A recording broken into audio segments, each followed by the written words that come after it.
Assalamualaikum warahmatullahi wabarakatuh. Tabi pun kepada yang terhormat Ibu Sylvia Nuriasari, MEI selaku dosen pengampu mata kuliah Fiskal dan Moneter, dan teman-teman sekalian berbahagia. Di sini saya Nita Ayu Aprilian dengan MPM 1804041116 Prodi Ekonomi Syariah semester 6 dengan nomor absen 22 dari kelompok 10 ingin memaparkan makalah dengan judul Teori dan Konsep Dasar Keuangan Syariah. Makalah ini disusun sebagai syarat untuk memenuhi tugas mandiri dosen pengampu Ibu Sylvia Nuriasari, MEI selaku dosen pengampu mata kuliah Fiskal dan Moneter. Makalah ini berjudul Teori dan Konsep Dasar Keuangan Syariah. Keuangan Islam bukan sebuah ilmu yang hadir sebagai sikap reaksi terhadap fenomena keuangan konvensional. Akan tetapi, keuangan Islam sudah ada sejak awal keberadaan Islam di muka bumi dan merupakan sistem kehidupan manusia yang tidak dapat dipisahkan dari Islam. Dan dapat diartikan bahwa dalam pelaksanaan keuangan Islam merupakan bagian dari aktivitas ibadah dalam berekonomi. Dalam keuangan Islam, penyaluran dana dilakukan secara langsung maupun tidak langsung, di mana peran utama sistem keuangan Islam yaitu menciptakan alokasi keuangan dan sumber daya yang efisien. Sistem keuangan Islam menjadi bagian dari perekonomian yang berperan melakukan aktivitas jasa keuangan yang diselenggarakan oleh lembaga keuangan yang sesuai dengan prinsip-prinsip syariah. Perkembangan ekonomi Islam di Indonesia ditandai dengan perkembangan bank dan lembaga keuangan syariah. Kebijakan pemerintah terhadap perbankan syariah terdapat dalam Undang-Undang Nomor 7 Tahun 1992 tentang Perbankan dan Undang-Undang Nomor 10 Tahun 1998 tentang perubahan atas Undang-Undang Nomor 7 Tahun 1992, yang mana berawal dari lahirnya Bank Muamalat Indonesia sebagai sentral perekonomian yang bernuansa Islami, maka bermuncullah bank dan lembaga keuangan lainnya. Materi pertama mengenai ruang lingkup keuangan Islam. Menurut Umar Chapra menyebutkan ekonomi Islam sebagai induk keuangan Islam dengan sebutan ekonomi tauhid atau divine economics, dan ada juga yang menyebutkan dengan ekonomi rabbaniyah atau berketuhanan. Dalam sisi ketuhanan, ekonomi Islam terletak pada sistem dan aturan yang harus dijadikan pedoman oleh manusia sebagai pelaku ekonomi. Dan pada hakikatnya, setiap perilaku manusia tidak boleh lepas dari aturan dan nilai yang secara vertikal patuh pada tuntunan Allah Subhanahu wa Ta'ala dan secara horizontal memberikan manfaat untuk sesama manusia dan bahkan makhluk-makhluk lainnya. Lembaga keuangan syariah sebagai sistem ekonomi syariah dalam menjalankan bisnisnya tidak terlepas dari syariat Islam. Lembaga keuangan syariah tidak akan membiayai usaha-usaha yang di dalamnya terkandung hal-hal yang diharamkan yang dapat menimbulkan kemudaratan bagi masyarakat luas. Pada ruang lingkup keuangan syariah terdapat beberapa aspek sebagai berikut: konsep jual beli atau al-bait, konsep syirkah perseorangan, konsep mudarabah atau kirat bagi hasil, dan konsep harian atau pinjaman. Dalam keuangan Islam mempunyai prinsip-prinsip syariah sebagai berikut. Yang pertama adalah keadilan, yang kedua adalah maslahah, yang ketiga zakat, keempat bebas dari riba, dan yang kelima qarar, keenam batil atau bebas dari hal yang tidak sah. Lahirnya keuangan mikro Islam yang berorientasi sebagai lembaga keagamaan sosial kemudian populer dengan nama BMT atau Baitul Mal wa Tamwil.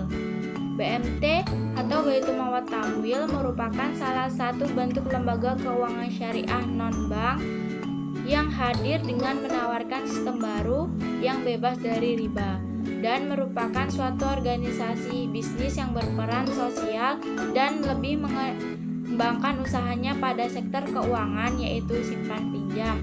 di mana tujuan didirikannya BMT yaitu meningkatkan kualitas usaha ekonomi untuk kesejahteraan anggotanya.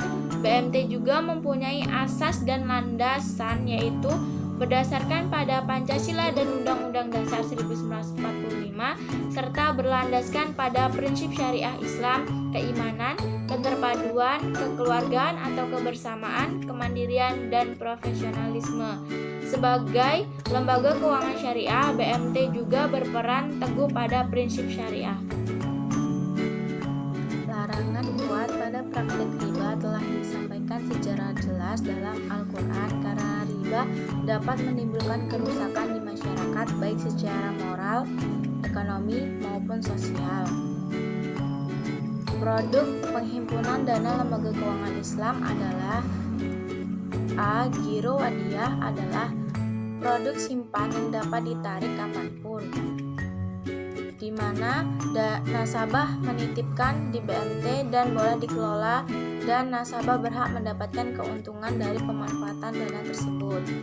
Yang B. Tabungan mudharabah adalah dana yang disimpan nasabah akan tetapi dikelola BMT untuk memperoleh keuntungan. C.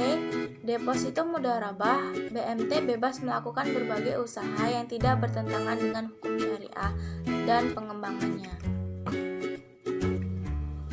BMT lebih mengembangkan usahanya pada sektor keuangan yaitu simpan pinjam, usaha menghimpun dana anggota dan calon anggota nasabah serta menyalurkan kepada sektor ekonomi yang halal dan menguntungkan. BMT lebih menekankan pada konsep prinsip syariah dengan sistem bagi hasil dan tidak ada riba. Asuransi syariah. Asuransi syariah menurut Undang-Undang Republik Indonesia Nomor 40 Tahun 2014 tentang perasuransian yaitu kumpulan perjanjian yang terdiri atas perjanjian antara perusahaan asuransi syariah dengan pemegang polis dalam rangka pengelolaan kontribusi berdasarkan prinsip syariah guna menolong dan melindungi. Yang ketiga, penggadaian syariah.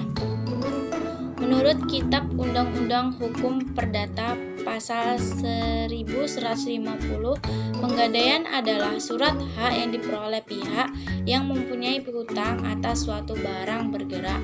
Penggadaian syariah berjalan atas dua akad transaksi yaitu akad rah dan ijarah.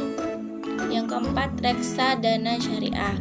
Reksadana syariah adalah sebuah wadah di mana masyarakat dapat menginvestasikan dananya dan oleh pengurusnya dana itu diinvestasikan ke portofolio efek.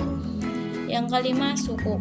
Menurut Undang-Undang Nomor 19 Tahun 2018 tentang Surat Berharga Syariah Negara atau SBSN, suku adalah surat berharga negara yang diterbitkan berdasarkan prinsip syariah sebagai bukti atas bagian penyerahan terhadap aset SBSN. Materi kedua mengenai filosofi keuangan Islam. Secara filosofi, keuangan syariah merupakan lembaga keuangan yang sesuai dengan ideologi bangsa Indonesia yaitu Pancasila dan Undang-Undang Dasar 1945, yang mana Pancasila memberikan landasan nilai-nilai mulai dari sila pertama, ketuhanan yang Maha Esa, hingga sila kelima, keadilan sosial bagi seluruh rakyat Indonesia. Kelima sila tersebut tidak ada satupun yang bertentangan dengan keuangan syariah yang menerapkan prinsip-prinsip syariah berbagi keuntungan dan kerugian. Begitu pula Bank Syariah sesuai dengan pembukaan Undang-Undang 1945 yang menggariskan suatu cita-cita sebagai negara Indonesia yang adil dan makmur juga merupakan salah satu tujuan sistem hukum perbankan syariah di Indonesia. Landasan pokok berdasarkan hukum Islam yaitu sesuai dengan Al-Quran dan hadis terutama dalam hal larangan ekonomi dengan riba bagi umat Islam. Filosofi operasional keuangan syariah adalah seluruh kegiatan transaksi mencakup efisiensi, keadilan, dan kebersamaan. Efisiensi yaitu menerapkan prinsip tolong-menolong atau ta'awun untuk mendapatkan keuntungan yang maksimal. Keadilan berarti bahwa tidak ada kecurangan dalam transaksi dan kerjasama, ikhlas dan akad yang jelas. Kebersamaan yaitu menawarkan pertolongan agar dapat meningkatkan produktivitas. Ekonomi Islam dalam hal ini yaitu keuangan Islam jelas memiliki landasan dalam Al-Quran pada surat Al-Baqarah ayat 275, di mana dalam keuangan Islam menjawab larangan yaitu menghindari riba, menghindari bunga, dan menghindari spekulasi.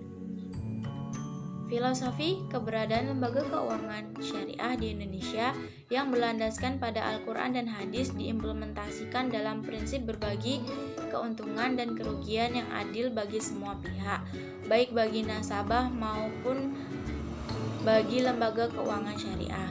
Atas dasar filosofi tersebut, lembaga keuangan syariah merupakan lembaga yang sangat ideal bagi bangsa Indonesia, sehingga implementasi harus sesuai dengan landasan filosofi yang mendasarinya. Filosofi tersebut mendudukkan lembaga perbankan syariah mempunyai peran dan fungsi yang sangat penting bagi kehidupan masyarakat khususnya di Indonesia. Materi yang ketiga mengenai prinsip maqasid al-syariah, di mana maqasid al-syariah didefinisikan berdasarkan dua aspek. Yang pertama adalah aspek umum yang merupakan tujuan dari hikmah dibalik berlakunya semua keputusan syariah. Yang kedua adalah berhubungan dengan maksud tertentu untuk tujuan-tujuan yang dirancang guna mencapai manfaat bagi semua manusia seperti keuangan syariah. Sedangkan menurut Al-Fashi, maqasid al-syariah adalah tujuan yang dikehendaki syariat dan rahasia-rahasia yang ditetapkan oleh syariat hukum. Maqasid al-syariah membantu melindungi umat manusia dan mencegah kejahatan untuk merealisasikan kemanfaatan umum bagi masyarakat dan mendorong kebaikan dan menghindari kejahatan. Sesuai dengan prinsip-prinsip maqasid al-syariah, sistem Islam menitik beratkan pada dimensi etika, moral, sosial, dan agama untuk menjamin keadilan, kesetaraan, dan keadilan untuk kebaikan masyarakat secara keseluruhan. Dan dalam keuangan Islam, maqasid al-syariah bertujuan untuk menjaga kestabilitas ekonomi, keuangan, dan bisnis, memastikan keadilan dalam bisnis dan keuangan, menyuburkan prinsip keadilan, membangun kontrak atau instrumen dalam memperoleh properti dan kekayaan, sirkulasi kekayaan dalam sistem keuangan, pelestarian dan pelindungan kekayaan, hak untuk memiliki dan mendapatkan kekayaan, transparansi dalam bisnis dan keuangan, dokumentasi dalam bidang keuangan Islam, pembangunan dan investasi kekayaan, dan mencegah bahaya dan kesulitan dalam bisnis dan keuangan. Dapat dikatakan bahwa yang menjadi bahasan utama dalam maqasid al-syariah adalah hikmah dan ilat ditetapkan suatu hukum, di mana hikmah berbeda dengan ilat. Ilat adalah sifat tertentu yang jelas dan dapat diketahui secara objektif dan ada tolak ukurnya dan sesuai dengan ketentuan hukum yang keberadaannya merupakan penentuan adanya hukum. Sedangkan hikmah adalah suatu yang menjadi tujuan atau maksud disyariatkannya hukum dalam wujud kemaslahatan bagi manusia. Prinsip pokok dari maqasid syariah adalah menegaskan pentingnya menciptakan kemaslahatan, menolak kerusakan, menegakkan persamaan di antara umat manusia, dan menjadikan syariat Islam, hukum Islam, sebagai suatu hukum yang berwibawa dan ditaati. Maqasid syariah sangat berguna dalam proses ijtihad yang dilakukan para mujtahid. Bahkan ia disebut sebagai kiblat para mujtahid. Landasan ataupun dalil-dalil adanya maqasid syariah bisa diketahui baik dalam dalil nakli maupun akli. Dalil akli maqasid dapat diperoleh dengan berbagai metode dan ungkapan yang berbeda. Demikianlah pemaparan materi yang saya jelaskan, kurang lebihnya saya mohon maaf. Saya akhiri. Wassalamualaikum warahmatullahi wabarakatuh.